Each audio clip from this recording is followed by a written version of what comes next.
Belakangan ini banyak sekali member bertanya ke saya, di mana kalau trading di market US itu pakai broker apa atau pakai sekuritas apa. Padahal sudah ada videonya, cuman ya mungkin itu video lama ya. Jadi orang malah scroll di channel YouTube saya, ngelihat video lama ya.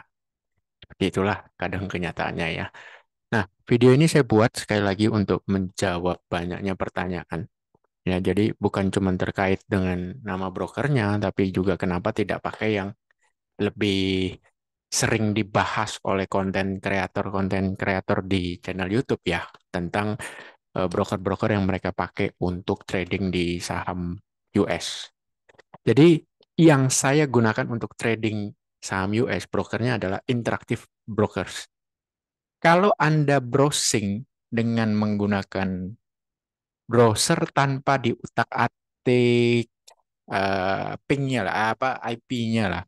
Saya juga nggak terlalu paham itu istilahnya apa, DNS atau apa. Maka hasilnya akan seperti ini. Ini Mozilla. Ini menggunakan browser Mozilla. Kalau saya browser di Mozilla, munculnya seperti ini. Muncul warning bahwa website ini bla bla bla bla bla bla bla bla bla. Nah, biasanya orang ketika saya bilang pakai Interactive Brokers, terus mereka coba, loh Pak, saya kok nggak bisa buka ya? Nah, kan begitu. Karena diblok oleh pemerintah Indonesia. Duh, berarti scam, berarti penipuan dong Interactive Brokers ini. Jawabannya adalah tidak. Kita harus paham dulu kenapa dia diblok oleh pemerintah RI. Pertama, dia broker saham luar negeri, Amerika Serikat, ya, dan bursa-bursa luar lainnya. Tapi dia tidak ada saham Indonesia di dalam situ. Jadi artinya kita kalau buka di Interactive Brokers, kita nggak bisa trading saham Indonesia. Nggak bisa. Jadi kalau Anda sebagai Interactive Brokers, Anda disuruh buka kantor di Indonesia, mau nggak? Buat apa? Buat apa? Lawong dia nggak ada urusannya dengan bursa yang ada di Indonesia. Buat apa dia buka kantor di Indonesia? Yang butuh siapa? Lu apa gua kan begitu kalau kalau ibaratnya kita menjadi Interactive Brokers ya. Lu apa gua yang butuh? Gua sih nggak butuh. Gua sih nggak butuh. Jadi ya gua nggak buka kantor. Nah, sebagai lembaga keuangan itu juga ada persyaratan bahwa dia harus berkantor di Indonesia. Kalau enggak ya, maka websitenya akan diblok, akan diminta oleh ibaratnya lembaga pemerintah untuk diblok supaya tidak menimbulkan resiko-resiko yang menurut pemerintah itu berbahaya. Contoh capital outflow, ya kan ibaratnya orang berbondong-bondong untuk trading saham luar negeri seperti itu. Nah, kok GoTrade bisa? Kok si peluang bisa? Nah, peluang itu ibaratnya dia berkantor di Indonesia, peluang ya, peluangnya. Tapi apakah peluang itu broker saham luar negeri? Jawabannya iya dan tidak. Dia hanya sebagai penyedia aplikasi, sedangkan brokernya ada third party lagi, pihak ketiga. Jadi dia bukan direct broker. Simbolnya seperti itu. Jadi yang punya license FINRA-nya secara langsung adalah si broker yang punya license FINRA-nya. GoTrade pun sama. Coba Anda searching aja di Google. GoTrade itu hanya aplikasi. Sedangkan brokernya itu ada lagi PT di luar negeri yang punya FINRA, yang punya license untuk bisa memperdagangkan saham-saham Amerika Serikat. FINRA itu salah satu license yang wajib dimiliki oleh broker luar negeri yang kalau mau bisa menyelenggarakan perdagangan saham-saham Amerika. Nah, interactive brokers ya seperti yang saya jelasin, ya dia nggak butuh gitu loh, karena di luar sana orang nyari dia. Why? Karena salah satu broker tertua yang ada di Amerika Serikat itu satu. Kemudian secara fee transaksi tergolong paling murah, paling murah. Hanya saja secara aplikasi paling butut seperti itu. Jadi tidak, aduh, nggak eye catching banget lah kalau ibaratnya orang milenial bilang UI UX-nya nggak enak banget di aplikasi standar gitu loh. Ibaratnya, aduh jadul. Nah, tapi saya suka yang jadul-jadul begitu. Dia tidak mementingkan hal-hal yang nggak perlu bagi seorang trader. Trader itu perlu fee transaksi rendah, keamanan, ya kan? tidak terlalu banyak error. Terus terang lebih dari 2 tahun sejak saya buka account di sana, hampir tidak pernah terjadi error. Hampir tidak pernah terjadi error. Jadi saya nggak pernah hubungi CS-nya ini kenapa ya ini kenapa. Hampir nggak pernah. Saya hanya hubungi CS-nya itu pertama kali ketika buka account, kok lama ya prosesnya kan seperti itu. Itu alasan pertama kenapa saya pilih Interactive Brokers. Jadi jarang error, sudah listing di sana, sudah IPO di market US, di bursanya US, kemudian salah satu broker tua yang ada di US, fee transaksi murah, jarang error, terus open account termasuk yang paling gampang di antara semua broker-broker asing. Gitu. Selain dari GoTrade dan Peluang ya. GoTrade Peluang itu ibaratnya saya nggak anggap sebagai broker asing. Nggak. Karena mereka nebeng dengan broker asing yang ada di luar. Mereka nebeng gitu loh. Supaya ibaratnya broker asing ini juga bisa menerima dana dari masyarakat Indonesia lewat GoTrade dan Peluang. Seperti itu. Nah, kalau interaksi broker nggak mau. Makanya karena nggak ada kantor, ya dia di ban.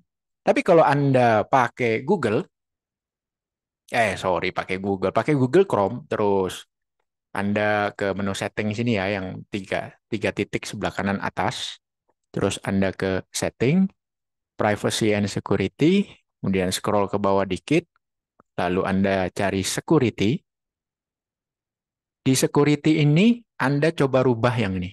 Kalau defaultnya biasanya with your current service provider yang kecentang. Kita rubah menjadi yang di bawahnya with Google dalam tanda kurung public DNS. Ya, Anda rubah di sini. Ya, kalau Anda sudah rubah, maka Anda bisa browsing. Anda bisa masuk ke websitenya si Google Chrome, si Interactive Brokers. Ya, nih, kan, ceng gini jebret, pasti kebuka karena sudah pakai Google DNS. Seperti itu. Tidak menggunakan provider. Misalnya kayak saya pakai IndiHome, ya saya tidak menggunakan provider IndiHome. Jadi yang di-ban, pemerintah itu bisa nge-ban berdasarkan provider internetnya. Bahwa ini ya, website ini di-ban. Nah, begitu. Tapi kalau kita routing lah, apa ibaratnya, ya gitulah. Ya bisa nih, kebuka. Lancar. Jadi artinya yang nge-ban siapa? Bukan internasional, tapi pemerintah Indonesia. Alasan nge-ban-nya apa? Ya nggak mau buka kantor di Indonesia. Lah, ngapain? Gitu loh. Ngapain harus tunduk pada peraturan gini-gini gini? Yang butuh siapa? Lu apa gua gitu loh. Ya kan? Tapi kalau sekuritas yang ada di Indonesia, ya dia yang butuh. Sekuritas yang ada di Indonesia yang butuh. Dia yang harus tunduk pada aturan yang ada di Bursa Efek Indonesia. Kalau Interactive Broker, enggak. Dagangan mereka ya market US, bukan market Indo. Tuh. Kemudian alasan berikutnya adalah di dua brand yang saya sebut tadi itu tidak ada automatic order. Jadi tidak ada automatic order yang bisa kita input supaya kita nggak perlu lihat market. Ingat ya, market US itu buka setengah 10 malam, tutup jam 4 subuh. Ya, buka setengah 10 malam, tutup jam 4 subuh. Jadi ya itu jam istirahat kita, jam tidur kita. Nggak mungkin kita melototin marketnya. Nah, kalau nggak ada automatic order, maka gimana mau set automatic buy, gimana mau set stop loss? Sedangkan di market US itu bisa seperti ini loh. Anda lihat saham CRDO ini satu hari gap down 46% dalam satu hari. Di sana tidak ada aturan ARB, tidak ada aturan ARA, ya nggak ada. Saham dalam satu hari mau naik 50%, mau naik 100%, monggo. Contoh yang sedang saya punya, Bebio, Bridge Biopharmaceutical. Satu hari naik 75%. Bisa, karena tidak ada ARA, tidak ada ARB di sana. Jadi kalau Anda trading market US tanpa pakai stop loss, tanpa pakai automatic order, itu sama aja dengan Anda bunuh diri. Gitu loh. That's why dua aplikasi tadi itu kalau branding mereka adalah kalau mau invest saham US, invest loh ya, bukan trading. Trading tanpa stop loss ya ke laut aja udah ya. Kita nggak usah bahas di video ini, ke laut aja loh. Nah, kan gitu. Makanya branding mereka kalau mau invest saham, invest itu kan buy and hold. Nah, ini trading Bang, nggak bisa. Kalau buy, ibaratnya tanpa stop loss. Nah, di dua aplikasi tadi itu nggak ada. Itu. Ya, jadi makanya saya pakai Interactive Brokers. Dan yang paling penting kenapa saya tertarik dengan market US adalah fee transaksinya super super super super murah. Bahkan di jurnal money management saya, fee transaksi itu saya tidak masukkan ke dalam faktor untuk menghitung berapa lot yang bisa saya beli untuk satu posisi. Itu nanti aja terakhir di adjust di jurnal tiap akhir bulan. Saking kecilnya. Anda bayangkan value transaksi 2 juta US dollar, fee-nya itu totalnya value transaksi 2 juta US dollar. Fee jual dan beli itu nggak sampai $200. Ya, kecil. Ya sekitar 200 sampai $300. Jadi Anda bisa hitung itu betapa kecilnya fee transaksi. Ya, kecil banget. Itu jadi ibaratnya kita bisa in out tanpa tanpa pusing, tanpa takut hilang barang gitu. Ya, posisi agak nggak enak kita keluar aja. Nanti kan tinggal tinggal buyback aja lagi. Kan begitu, simpelnya. Jadi ibaratnya cost of trading itu benar-benar super super murah. Bahkan di dalam money management tidak perlu di-input untuk menghitung berapa maksimal lot yang bisa kita beli. Jadi fee transaksi itu bukan faktor yang memberatkan. Tapi kalau di Indonesia nggak bisa. Ya di ibaratnya simpelnya gini, di US itu fee transaksinya hanya 0,01%. Di Indonesia jual beli 0,4. Jadi Anda bisa lihat berapa kali lipat. Besar sekali. Besar banget.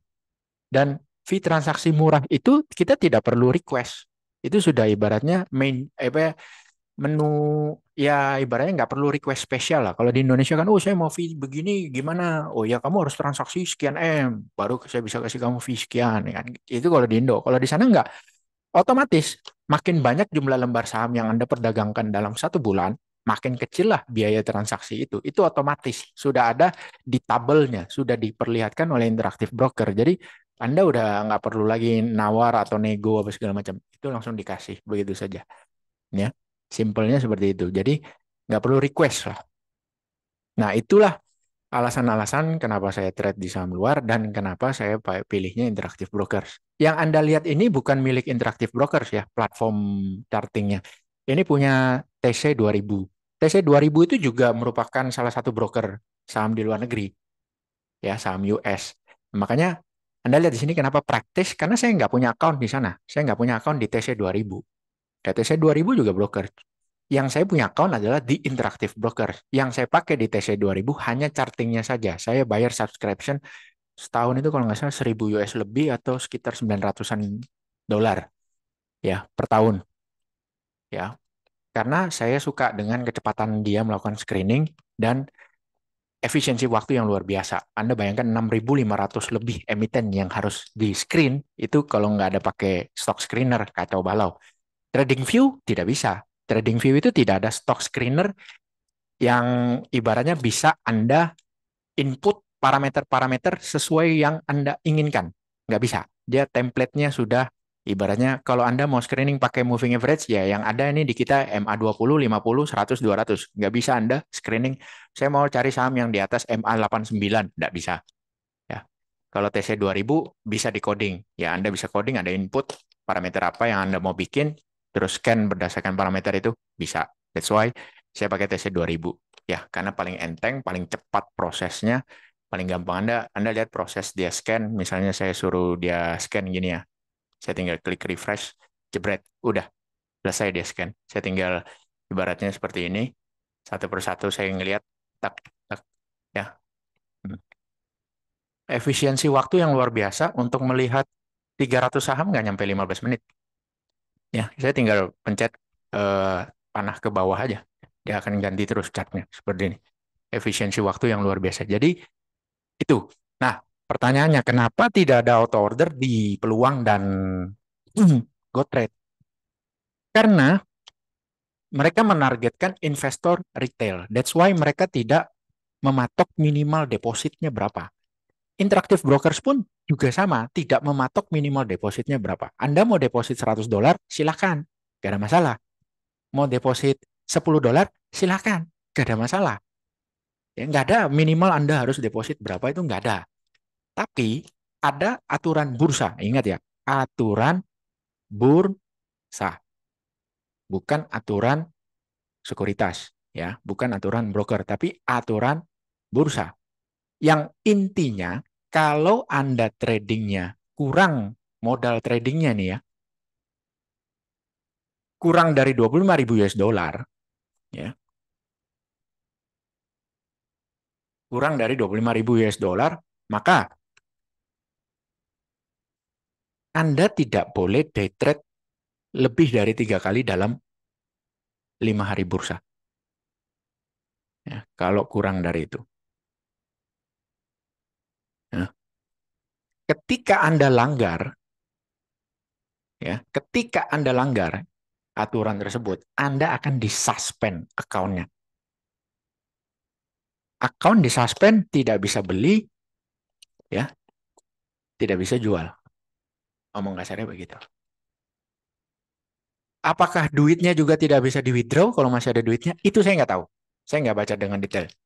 Karena saya udah nggak mau lagi baca ketika ada bunyinya Anda akan disuspend kalau Anda day trade lebih dari 3 kali dalam 5 hari terakhir.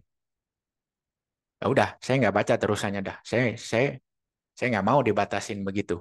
Jadi bursa membatasi apakah Anda retail benar-benar bukan retail, apakah Anda newbie trader atau bukan, masih coba-coba atau enggak. Kalau masih coba-coba, jangan day trade, gitu loh maksudnya si bursa. Nah, kalau masih coba-coba ya buy and hold gitu. Jangan jangan lu tektok tektok tektok nggak jelas begitu. Nah, nyoba-nyoba itu kan biasanya orang top up-nya depositnya kan kecil ya. Pasti di bawah 25.000 US dollar. Nah, diklasifikasikanlah sebagai newbie. Nah, newbie jangan tektok gitu loh. Menurut bursa sana. Dikasihlah aturan seperti itu. Kamu newbie jangan tektok. Kamu lebih daripada 3 kali tektok, ya kan, day trade, beli pagi jual sore gitu ya, lebih dari 3 kali dalam 5 hari terakhir, suspend. Suspendnya berapa hari? 90 hari kerja. Tuh. Nah, itulah juga alasannya kenapa tidak diberikan stop loss pada dua aplikasi tadi. Karena yang deposit kedua aplikasi itu umumnya 90% lebih di bawah 25.000 US dollar.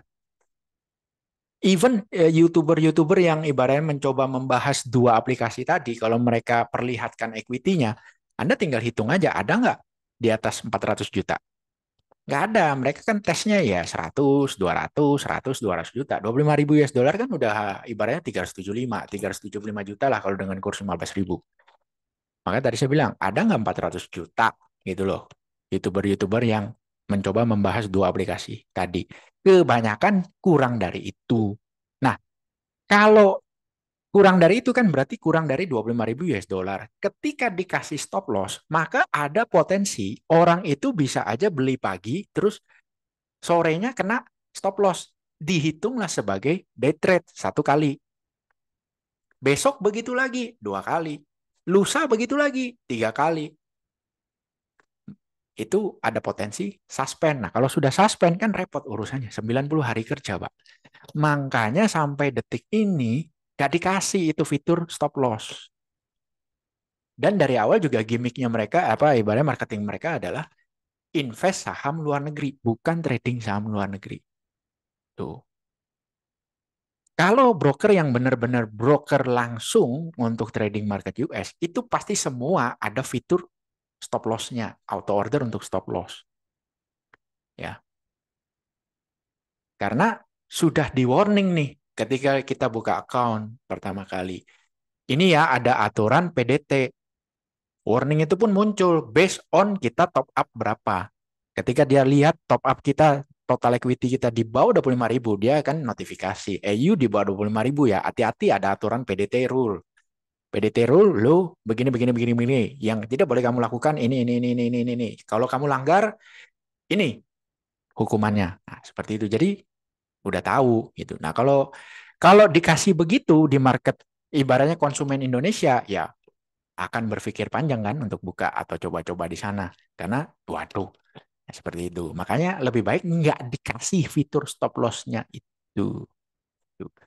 Kalau Anda nggak percaya cobain aja. Anda ibaratnya beli terus jual ya. Terusin aja seperti itu. Kira-kira muncul nggak pop-up notifikasi dari GoTrade dan dari peluang? Muncul nggak? Ibaratnya kalau Anda trading saham luar, Anda coba aja beli satu satu lembar gitu ya. Habis beli Anda jual, terus besok gitu lagi habis beli terus Anda jual. Ya, sebenarnya nggak perlu besoknya ya. Dalam satu hari itu Anda langsung tes 4 kali berturut-turut. Ya, dalam satu hari itu Anda tes 4 kali. Beli langsung jual, beli langsung jual, beli langsung jual. Tes aja seperti itu. Dan ibaratnya kan ada yang bilang, kalau beli di GoTrade kayaknya beli di dua aplikasi tadi untuk saham luar itu kayaknya fee transaksinya kecil ya. Emang kecil di market US itu rata-rata mah kecil fee transaksinya. Aslinya memang kecil. Bahkan bisa dikasih gratis loh Pak, nggak kena fee transaksi. Emang bisa. Karena yang Anda beli adalah fractional share. Kan bisa beli 0, lembar, artinya tidak utuh satu lembar. Itu namanya fractional share. Di Interactive Brokers juga ada. Tapi ya Anda nggak bisa price-nya itu betul-betul pas di yang Anda inginkan. Karena ya Anda pasrah dengan basket yang dia miliki. Dengan si sekuritas itu miliki. Punya stok cadangan di harga berapa. Ya biasanya sih nggak beda-beda jauh ya. Cuman Anda nggak akan bisa dapat exactly di price yang Anda inginkan. Fractional share juga ada di Interactive Brokers. Cuman ya buat apa ya beli saham kok 0,1 lembar, 0,2 lembarnya ngapain gitu loh. Ya itu jadi semoga video ini membantu memberikan Anda pandangan ya. Jadi kalau yang mau buka di Interactive Broker, pastikan Anda sanggup untuk punya equity lebih dari 25.000 US dollar. Lebih ya. Ya jangan pas-pasan di 25.000 US dollar. Begitu Anda turun di bawah 25.000 US dollar, sudah mengintai itu aturan PDT-nya ya, mengintai aturan PDT rules-nya, mengintai ya. Anda searching aja PDT rule di Google. Apa itu? Jangan kira Anda jangan jangan Anda kira saya bohong. PDT rule. Anda searching aja di Google. PDT rule for market US ya. Anda searching aja, Anda baca sendiri di sana. Jadi 25.000 US dollar ini sebenarnya batas minimal. Kalau mau enak ya Anda harus punya 30 di atas 30.000 US dollar untuk trade di market US.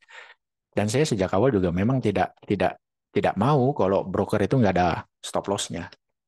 Saya trading di saham Indonesia pun juga sama. Saya hanya mencari sekuritas-sekuritas yang memang ada fitur automatic ordernya.